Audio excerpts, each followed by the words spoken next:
ప్రచారం ఏ విధంగా ఉంది, ప్రజానాడి ఏ విధంగా ఉంది? అమ్మ సంగారెడ్డి పట్టణంలో మరి ఈ అన్ని వార్డులు కూడా డోర్ టు డోర్ ప్రచారం చేయడం జరుగుతుంది. మరి ఇక్కడ ఉన్న సమస్యలు ఏంటంటే చాలా మందికి ఇళ్ల స్థలాలు లేవు. మరి కిరాయికి ఉండడం జరుగుతుంది. కిరాయిలు కట్టుకోలేకపోతున్నారు. ఎందుకంటే బయట మనం చూస్తుంటే అన్ని రేట్లు కూడా పెరిగిపోయినాయి. అంటే ముసలోళ్ళు ఉన్నారు, వాళ్ళ పిల్లలు లేరు, మరి వాళ్ళకి ఏ విధంగా కూడా పైసలు రావట్లేదు. అట్లాంటి సమస్యలు ఉన్నాయి. ఎందుకంటే తెలంగాణ అంతటా కూడా ఉన్నాయి, ఎప్పటి నుంచో ఉన్నాయి, ఇప్పటి నుంచి కాదు, టీఆర్ఎస్ ప్రభుత్వం నుంచి కూడా ఉన్నాయి. మరి ఇప్పుడు కాంగ్రెస్ ప్రభుత్వం ఉంది కాబట్టి నేను ఏం చెప్తున్నా అంటే వాళ్ళకి చాలా మందికి ఇళ్ల స్థలాలు ఉన్నాయి, కానీ ఇల్లు కూలిపోయి కూడా ఉన్నాయి. మరి వాళ్ళు అక్కడ ఉండలేక కిరాయికి ఉండాల్సి వస్తుంది. స్థలం ఉన్నా కూడా ఇల్లు మంచిగా లేక కిరాయి ఉండాల్సిన పరిస్థితి కూడా ఉంది.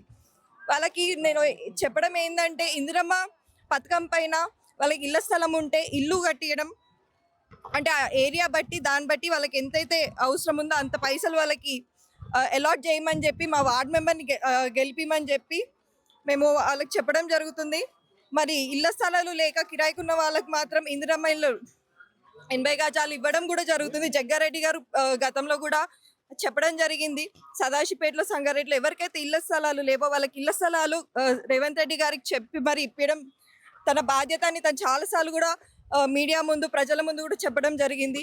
మరి ఇక్కడ ఇంకో సమస్య ఏంటంటే సీసీ రోడ్లు లేవు, మోరీలు లేవు. గతంలో టీఆర్ఎస్ ప్రభుత్వం ఉంది, టీఆర్ఎస్ నాయకులు ఇక్కడ గెలవడం జరిగింది. మరి ఎక్కువ మట్టుకు గతంలో టీఆర్ఎస్ ప్రభుత్వం ఉండే కాబట్టి అప్పుడు టీఆర్ఎస్ కౌన్సిలర్లు ఎక్కువ ఉండే అమ్మా. ఇక్కడ వాళ్ళు ఎక్కడి నుంచి కూడా ఫండ్స్ తీసుకురాకుండా ఎట్లాంటివి కూడా చేయలేరు. గతంలో జగ్గారెడ్డి గారు ఎమ్మెల్యేగా కాంగ్రెస్ ప్రభుత్వం ఉన్నప్పుడు చేసిన పనులు చాలా మట్టుకు అప్పుడు పనులే ఉన్నాయి.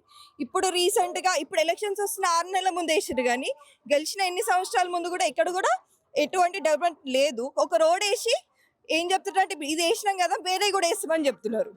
అది కూడా లాస్ట్ మినిట్ లో గత 6 నెలల ఎలక్షన్స్ వస్తున్నాయి అని చెప్పాం, కానీ వీళ్ళు హుషారుగా ఏం చేస్తున్నారు, ఒక రోడ్ వేసి చూపించి ఇప్పుడు ఇది వేసినా కదా అని మిగతా కూడా వేస్తా అంటే 5 సంవత్సరాలు వేసింది లేదు.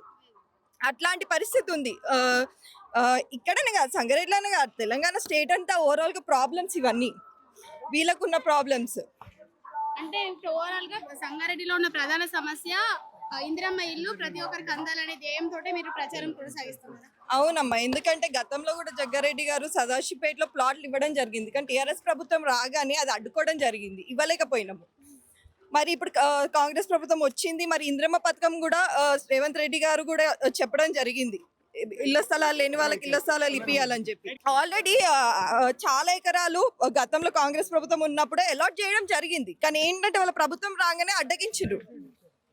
అది అయ్యేసరికి ఆగిపోయింది. ఆల్రెడీ ల్యాండ్ ఎక్విజిషన్ ఉంది, గవర్నమెంట్ ల్యాండ్, దేనికైతే జగ్గారెడ్డి గారు అలాట్ చేసిండ్రు ల్యాండ్ అయితే ఉంది. మన ప్రాబ్లం ఏంటంటే ఒక ప్రొసీజర్ చేయాలి.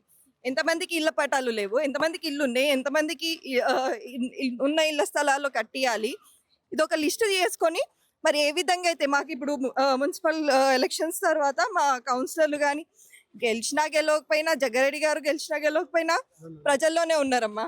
ఇప్పుడు వాళ్ళ లీడర్షిప్ లో మేము కూడా అంతే. గెలవడం ఏంటంటే మన ఒక ఇప్పుడు మున్సిపాలిటీకి వెళ్ళి అడిగే హక్కు ఉంటుంది, మాకు ఫండ్స్ కావాలి, ఎందుకంటే కాంగ్రెస్ ప్రభుత్వం ఉంది, కొంచెం ఈజీ ఉంటుంది. ఎందుకంటే ఇక్కడ లీడర్షిప్ స్ట్రాంగ్ ఉంది జగ్గారెడ్డి గారిది. పదవితో సంబంధం లేదమ్మా, సంగారెడ్డిలో లీడర్షిప్ తోనే సంబంధం, ఒక పర్సన్ తోనే సంబంధం. అట్లాంటి పర్సనాలిటీకి మేము అందరం ఇక్కడ పనిచేయడం జరుగుతుంది. మేము వాళ్ళకి అదే చెప్తున్నాం, అట్లాంటి ఒక లీడర్షిప్ తో మేము పనిచేస్తున్నాం కాబట్టి మీరు ఆలోచించండి. జగ్గారెడ్డి గారిని దృష్టిలో పెట్టుకొని మేమందరం కూడా ఈరోజు ఇంటింటి ప్రచారం చేయడం జరుగుతుంది. అలాంటి లీడర్షిప్ లోనే మేము కూడా పనిచేస్తున్నాం కదమ్మా, అదే ప్రజలకు కూడా చెప్పడం జరుగుతుంది. వాళ్ళకి తెలుసు ఏంది అనేది. సంగారెడ్డి ఇంతవరకు ఇంత డెవలప్మెంట్ అయిందంటే ఎవరి వల్ల కూడా తెలుసు. మరి వాళ్ళని సొంతంగా ఆలోచించమని చెప్తున్నా నేను. ఇప్పుడు ఓటు ఎవరైనా అడుగుతాం, కానీ మీ సొంత ఆలోచన ఉండాలి. ఏ పార్టీ వస్తే ఏం చేస్తారు, ఏ పార్టీ వస్తే ఏ లీడర్ ఉంటే ఏం చేస్తాడు అని సొంత ఆలోచన ఉండాలి. చేసే నాయకుడు ప్రజలకు తెలుసు, అది జగ్గారెడ్డి గారే, తప్పకుండా మా పార్టీకి ఓటేయండి అని మీరు. నేను అట్లా డైరెక్ట్ చెప్తలేదు అది జగ్గారెడ్డి గారే అని. మీ ఆలోచనతో మీరు ఆలోచించండి. ఇన్ని సంవత్సరాలు చూసిన ఆయన లీడర్షిప్, మీరు ఆలోచన చేయండి. మనం ఎప్పుడు చెప్పడం కాదు కదా, వాళ్ళ ఆలోచనతో వాళ్ళ సొంత ఆలోచనతో వేస్తేనే ఆ ఓటుకి ఇంకా ఎక్కువ వాల్యూ ఉంటుంది. అది నేను ప్రజలందరికీ కూడా చెప్పడం జరుగుతుందమ్మా. యువతకి చాలా మంది బయటికి రావట్లేదు, వాళ్ళ లైఫ్ లో వాళ్ళు బిజీ అయిపోయారు, లేదా జాబ్ సర్చింగ్ లో వాళ్ళ టెన్షన్ లో వాళ్ళు ఉన్నారు. ఓట్లేనికి కూడా చాలా మంది రావట్లేదు. అంటే వాళ్ళు ఏమైపోయినారంటే ఇప్పుడు ఎంప్లాయ్మెంట్ చాలా తక్కువైపోయిందమ్మా, ఎందుకంటే జనాలు ఎక్కువైపోయినరు, టూ మెనీ అంటే ఎంప్లాయ్మెంట్ ఆపర్చునిటీస్ తక్కువైపోయినాయి.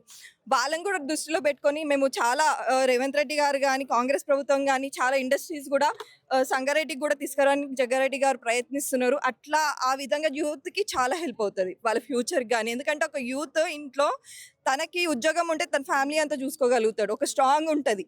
అట్లాంటి ఒక ఎన్విరాన్మెంట్ క్రియేట్ చేయాలనేది మా ఆలోచన మా యూత్కి.